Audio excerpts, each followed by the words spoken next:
क्या आप जानते हैं, एक ऐसा पहलवान भी हुआ था जिसे पूरी दुनिया ने अजेय कहा, जिसने अपने जीवन में 5000 से ज्यादा कुश्तियां लड़ी और एक भी नहीं हारा, जिसकी ताकत से अंग्रेज पहलवान भी डरते थे और जिसका नाम आज भी इतिहास में अमर है।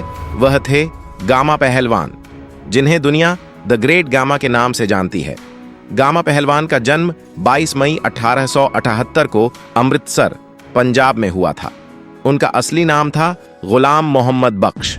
उनका परिवार पहलवानी की परंपरा से जुड़ा हुआ था। उनके पिता मोहम्मद अजीज बख्श भी एक महान पहलवान थे, लेकिन जब गामा सिर्फ 6 साल के थे तभी उनके पिता का निधन हो गया। इतनी छोटी उम्र में ही उनके जीवन में संघर्ष शुरू हो गया। इसके बाद उनकी ट्रेनिंग उनके चाचा और गुरु ईडा पहलवान ने शुरू की। गामा बचपन से ही असाधारण थे। जहां दूसरे बच्चे खेलते थे, वहीं गामा घंटों तक दंड बैठक करते थे। कहा जाता है वे रोज 5000 बैठक और 3000 दंड लगाते थे। उनका शरीर लोहे की तरह मजबूत बनता जा रहा था। 10 साल की उम्र में गामा ने एक कुश्ती प्रतियोगिता में हिस्सा लिया। उस प्रतियोगिता में 400 पहलवान थे और गामा सबसे छोटे थे। फिर भी उन्होंने अपनी ताकत और सहन शक्ति से सबको चौंका दिया। उन्हें विजेता घोषित किया गया। यहीं से दुनिया को एक नए चैंपियन का जन्म दिखाई दिया। धीरे धीरे गामा भारत के हर बड़े पहलवान को हराने लगे। कोई भी उनके सामने टिक नहीं पाता था। 1910 में गामा इंग्लैंड गए। वहां दुनिया के सबसे बड़े और ताकतवर पहलवान मौजूद थे, लेकिन शुरुआत में किसी ने भी गामा को गंभीरता से नहीं लिया, क्योंकि वे कद में छोटे थे। तब गामा ने एक खुली चुनौती दी, जो भी पहलवान मुझसे कुश्ती जीत जाएगा उसे इनाम मिलेगा। यह चुनौती स्वीकार की विश्व चैंपियन स्टानिस्लाउस ज़्बिस्को ने। यह कुश्ती इतिहास की सबसे प्रसिद्ध कुश्तियों में से एक बन गई। जब मुकाबला शुरू हुआ, दुनिया को लगा कि गामा हार जाएंगे, लेकिन गामा ने अपनी गति और ताकत से ज़्बिस्को को जमीन पर गिरा दिया। गामा पूरे 2 घंटे 40 मिनट तक उन पर हावी रहे।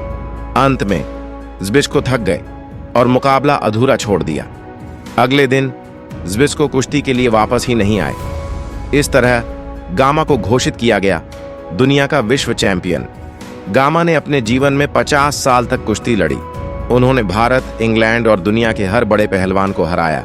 उनका रिकॉर्ड था 5000 से ज्यादा जीत और एक भी हार नहीं। इसी वजह से उन्हें कहा गया द इनविंसिबल रेसलर। गामा की ट्रेनिंग अविश्वसनीय थी। वे रोज 5000 बैठक, 3000 दंड और कई किलो वजन उठाते थे।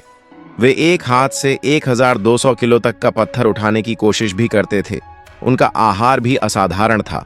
10 लीटर दूध, आधा किलो घी, बादाम, फल और मांस। उनका जीवन पूरी तरह अनुशासन और समर्पण का उदाहरण था। गामा सिर्फ एक पहलवान नहीं थे, वे भारत की ताकत का प्रतीक थे। उनकी जीत ने भारत का नाम पूरी दुनिया में रोशन किया। उन्हें कई राजाओं और नेताओं ने सम्मानित किया। अपने जीवन के अंतिम वर्षों में गामा पाकिस्तान के लाहौर में रहने लगे। वहां उनका स्वास्थ्य धीरे धीरे कमजोर होने लगा। 23 मई 1960 को यह महान योद्धा इस दुनिया को छोड़कर चला गया। लेकिन गामा पहलवान आज भी दुनिया के सबसे महान पहलवान माने जाते हैं। उनका नाम आज भी ताकत, अनुशासन और अजेय आत्मविश्वास का प्रतीक है। उन्होंने साबित किया कि सच्ची ताकत शरीर से नहीं, बल्कि आत्मा और संकल्प से आती है। आज भी जब पहलवानी की बात होती है तो एक नाम सबसे ऊपर आता है, द ग्रेट गामा। एक ऐसा योद्धा जो कभी नहीं हारा और इतिहास में हमेशा अजेय रहेगा। दोस्तों, अगर आपको ये वीडियो अच्छी लगी हो तो कृपया करके वीडियो को लाइक, शेयर और चैनल को सब्सक्राइब जरूर करना।